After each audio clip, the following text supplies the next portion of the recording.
La MRC de la Haute-Gaspésie doit faire face à de nombreux défis en termes de développement social.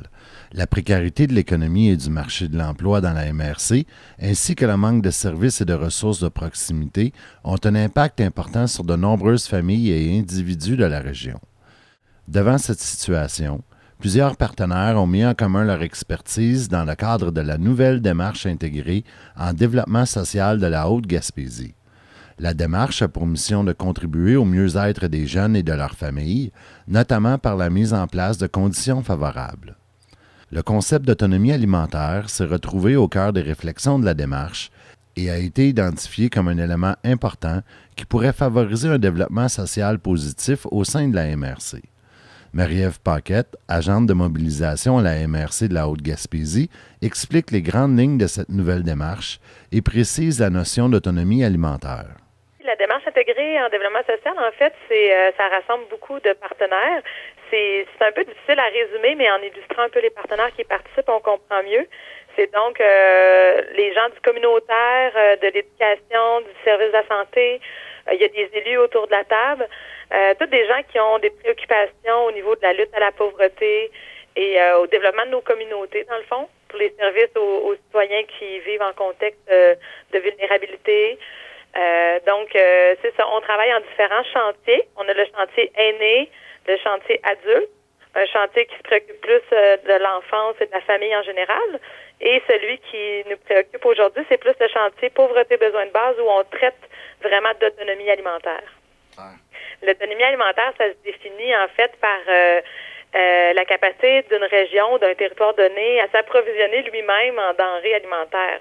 Donc, à être le moins dépendant possible de ce qui nous provient de l'extérieur au niveau des sources de notre alimentation. Fait qu'on peut penser, par exemple, un territoire qui est autonome au niveau de l'alimentation, a une bonne production agricole, élève son bétail, a les produits de la pêche, les produits des ressources naturelles, en fait, qui sont disponibles, sont exploités pour nourrir les gens. Dans une perspective de favoriser l'accroissement de l'autonomie alimentaire en Haute-Gaspésie, les partenaires membres du chantier Pauvreté et besoins de base ont créé un comité de travail dont le mandat sera d'évaluer la faisabilité d'un projet de récupération alimentaire, comme l'explique Marie-Ève Paquette. Dans le fond, nous, notre objectif central dans le chantier Pauvreté et besoins de base, c'est de favoriser l'autonomie alimentaire de la Gaspésie, de la Haute-Gaspésie, de notre MRC. Et les actions principales, c'est on travaille beaucoup au niveau de l'accompagnement et au développement de jardins collectifs, communautaires et éducatifs. Donc ça, c'est différents jardins qui vont naître dans les écoles ou pour des citoyens dans des municipalités. Ça peut aussi être des jardins qui sont dans des organismes communautaires avec des clientèles plus ciblées. Et on a aussi beaucoup d'actions qui ont rapport avec les cuisines collectives. Donc, réapprendre à cuisiner, utiliser, c'est ça. Le projet de récupération alimentaire aussi, qui est une autre action, est lié de très près aux cuisines collectives, parce qu'en mettant un système de récupération alimentaire de tout ce qui est des pertes, en fait, au niveau des épiciers, on pense que ça va pouvoir venir en aide aux organismes communautaires qui vont réutiliser ces denrées-là pour apprendre aux gens à cuisiner. On a tenté le terrain auprès de différents épiciers, puis notamment le métro de Saint-Anne-des-Monts, qui est quand même l'épicerie qui a un plus grand volume dans notre MRC. Et on nous dit que oui, il y a de l'intérêt à participer. C'est sûr que là, le comment, la manière pratico-pratique de comment ça va se dérouler sur le terrain, c'est pas encore établi, mais on sent qu'on est dans la bonne voie, là. La notion d'autonomie alimentaire se retrouve également à l'origine de plusieurs autres initiatives qui seront mises de l'avant sur le territoire de la MRC de la Haute-Gaspésie. Parmi ces initiatives, on retrouve la Moulinette, qui est un nouveau service qui devrait être mis en place au début de la prochaine saison estivale. Emma Desjans, responsable du projet, présente ce nouveau service. Bien, la Moulinette, c'est un service que j'ai envie d'offrir à la population, surtout de l'Est de la Haute-Gaspésie, qui serait un service un peu dans le style popote roulante, donc un service de traiteur mais livré à domicile pour les plats du quotidien. Grosso modo, c'est ça. Puis aussi avec un service d'animation pour faire des ateliers là, sur le thème de l'autonomie alimentaire. Il est vraiment important pour moi d'aller chercher le plus d'aliments locaux possible, de valoriser un peu ce qu'on a en Haute-Gaspésie puis en Gaspésie comme aliments, que ce soit les légumes, la viande, le poisson et tout ça. Donc, les valoriser dans l'assiette. puis d'offrir de la nourriture de qualité à un prix abordable là, à des personnes. L'initiatrice du projet explique d'où est venue l'idée de mettre sur pied les services de la Moulinette. Bien, de différentes choses, d'un intérêt personnel, bien entendu, pour ce qui est de la nourriture et tout ça, mais aussi le désir d'offrir à la population une alternative là, à tout ce qui est mets préparés et tout ça. Dans le secteur, on n'a pas vraiment de service de popote roulante proprement dite. Donc, je considérais qu'il y avait un besoin à ce niveau-là. Puis aussi, ben, dans une démarche d'autonomie alimentaire, comme on entend beaucoup parler en ce moment, c'est ça, que les gens qui sont en Gaspésie, surtout dans notre région, qui est souvent dévalorisée, la région, par son manque de services alimentaires, ne serait-ce que des épiceries. Il y a beaucoup de gens qui se trouvent dans des secteurs où il n'y a pas d'offres du tout.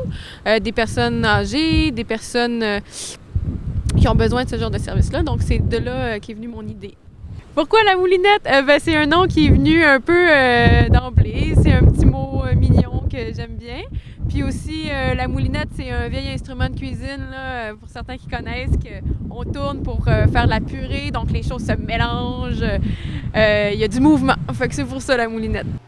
Toujours dans une optique de favoriser l'autonomie alimentaire, la Moulinette collaborera également à un projet avec d'autres organismes du milieu, comme le précise Emma Desjans.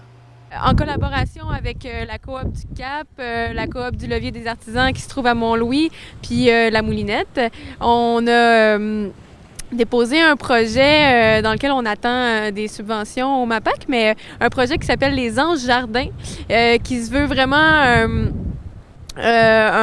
valoriser notre territoire, de s'approprier le territoire par différentes actions qui ont rapport avec l'alimentation. Donc, instaurer des petites haltes nourricières, donc avec des fruitiers, essayer de faire de l'éducation populaire par rapport à l'alimentation, également faire des brigades de cueilleurs de fruits orphelins, donc monter un répertoire de tous les fruitiers qu'il y a chez les gens qui sont pas bien valorisés ou que les fruits restent dans l'arbre tout l'hiver. Donc, d'essayer d'aller chercher ça, puis aussi fournir des légumes là, à différentes institutions comme les CPE ou les organismes communautaires. Parallèlement aux initiatives qui seront implantées au cours des prochains mois, les membres du chantier Pauvreté et besoins de base ont lancé le mouvement Nourrir notre monde. Le mouvement vise à susciter une réflexion collective sur les enjeux entourant l'autonomie alimentaire de la Haute-Gaspésie. La population est d'ailleurs invitée à assister à une conférence qui aura lieu à Gros-Morne le 8 février prochain, comme l'explique Marie-Ève Paquette. Oui, Nourrir notre monde, en fait, c'est vraiment une réflexion collective sur l'autonomie alimentaire. Donc, nous, ça fait longtemps qu'on travaille avec les partenaires du développement social, donc les organismes communautaires, les commerçants, les élus. Mais là, on a envie d'aller un peu plus loin puis de donner la parole aux citoyens aussi. Donc, il va y avoir 3 conférences sur le territoire, puis dans la section de l'Est, ça va effectivement se dérouler à Gros-Morne. Donc, ça va être une formule 4-7, mercredi soir, le 8 février. Et dans le fond, les gens, c'est gratuit. Ils sont invités à venir, soit qui veulent juste venir recevoir de l'information au niveau de différentes notions au niveau de l'autonomie alimentaire, ou ils pourront aussi participer parce que c'est des conférences participatives où on veut vraiment favoriser les échanges.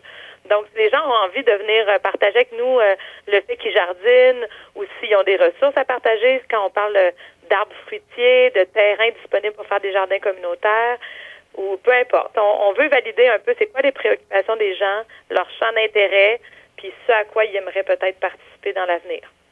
L'autonomie en tant que telle, c'est un terme qui est un peu méconnu de la population, mais quand on parle d'alimentation, de saine alimentation, d'accès, de prix du panier d'épicerie, là, oui, on sent vraiment que c'est des sujets qui interpellent les gens. C'est pour ça que nous, dernièrement, dans les semaines là, précédant la conférence, on publie des communiqués de presse, puis on essaie vraiment de remettre le sujet au goût du jour pour que les gens comprennent bien qu'est-ce qui peut être abordé quand on parle d'autonomie alimentaire. Mais oui, on sent vraiment que c'est un sujet qui préoccupe tous et chacun, puis de sentir aussi qu'il y a une volonté de prendre en main notre région, puis de participer à un changement. Ça, on le sent de plus en plus, mais c'est vraiment lors des conférences qu'on va prendre le pouls de la population puis pouvoir en dire plus. Là. Ça va être suite aux conférences, dans le fond, qu'on va pouvoir faire un retour puis dire comment ça s'est passé puis comment les gens ont reçu la conférence.